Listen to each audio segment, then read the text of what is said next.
présenter Perfect Shot, qui est une future sortie de chez Matago. Alors attention, c'est du proto, hein, vraiment, on sait pas quand ça va sortir, on a juste eu la chance de pouvoir y jouer, donc voilà, pour remercier Matago de cette belle exclue, et ben on en parle parce que on comprend leur enthousiasme pour ce jeu, hein. Ça va être, je pense, un bon hit pour les familles, super simple à prendre en main, très agréable, très fluide, voilà, c'est à partir de 8 ans, de 2 à 4 joueurs pour 20 minutes de partie. À 2 personnes on a fait 10 minutes quoi, enfin vraiment c'est très facile à sortir. Le matos c'est cool même pour un proto. Dans Perfect Shot, qu'est-ce qu'on va faire? Eh bien, comme le dit le titre en anglais, on va essayer de faire les plus belles photos possibles. On va avoir une boîte ici avec 3 types de paysages qu'on va aussi retrouver dans des cartes avec des trous ici. Et en fait ces trous là ça va être nos objectifs de caméra et on va essayer de les placer sur le plateau pour essayer d'entourer ou en tout cas de voir, de distinguer des petits animaux à travers ces petits trous. Alors c'est un jeu de repères dans l'espace, sauf que vous n'avez pas le droit de faire comme moi souvent je fais, de faire ça, de vérifier, vous pouvez pas. Alors des fois je fais ça et déjà on me gronde, alors voilà, faut essayer de jauger comme ça à la tête. Et il y a des fois où vous allez vous dire, ok, celui-là, cet animal, je vais l'avoir, mais dans son entièreté. Et vous pouvez l'annoncer et dire Perfect Shot. Vous pouvez le faire que 2 fois dans la partie, c'est un petit pari avec vous-même. Vous prenez un petit jeton comme ça, et vous allez dire, ok, Perfect Shot, hop, est-ce que je l'ai en entier, mon animal, dans mon objectif? Non. Vous le voyez pas, mais non, pas du tout. J'ai raté mon Perfect Shot, je ne gagne pas les 2 petits points que m'aurait rapporté cette photo. Par contre, si j'avais réussi, c'était cool, je gagnais le petit point.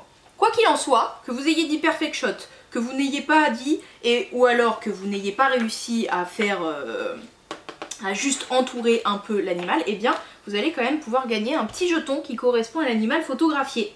Donc là j'ai réussi à avoir la moitié de la tête du morse. Hop, je prends une photo d'un morse, je suis quand même récompensée. C'est un petit jeu familial.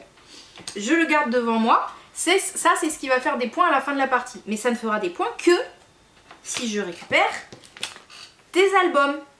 Les petits albums, vous allez pouvoir placer vos photos dessus et ils vous rapporteront des points en fonction de certains critères. Ça dépend des albums, vous allez tirer au hasard. Par exemple celui-ci, c'est si vous arrivez à mettre 3 animaux de la même espèce, vous aurez 3 points. Il y en a c'est différent, etc., etc. Donc votre tour c'est très simple, soit vous essayez de faire une photo, soit vous prenez un petit album. Un de ceux visibles où vous prenez le risque de prendre le cachet, à voir ce que ça fait. Il y a une petite espèce qui est très étrange dans ce jeu, c'est le Yeti, le Yetiti. Le Yetiti, il se balade sur les paysages, et si vous arrivez à le prendre en photo, donc comme le reste des animaux, que ce soit même son petit doigt qui dépasse, si vous avez réussi à l'avoir, eh bien vous allez piocher dans cette pile ici, qui est la pile des Yetis et qui est face cachée. Hop, vous révélez un morceau de Yeti et c'est que des morceaux. Vous n'arriverez jamais à prendre un Yeti en entier, sauf si vous arrivez à assembler 2 moitiés. Mais comme c'est du hasard, ça se peut que vous vous retrouviez toujours avec la moitié droite du Yeti qui vous dit coucou, dans la partie gauche. Le Yeti en lui-même ne va pas vous rapporter plus de points que ça, sauf si vous avez des albums qui vous bonifient les points des Yetis. Voilà, sinon ils servent pas à grand chose.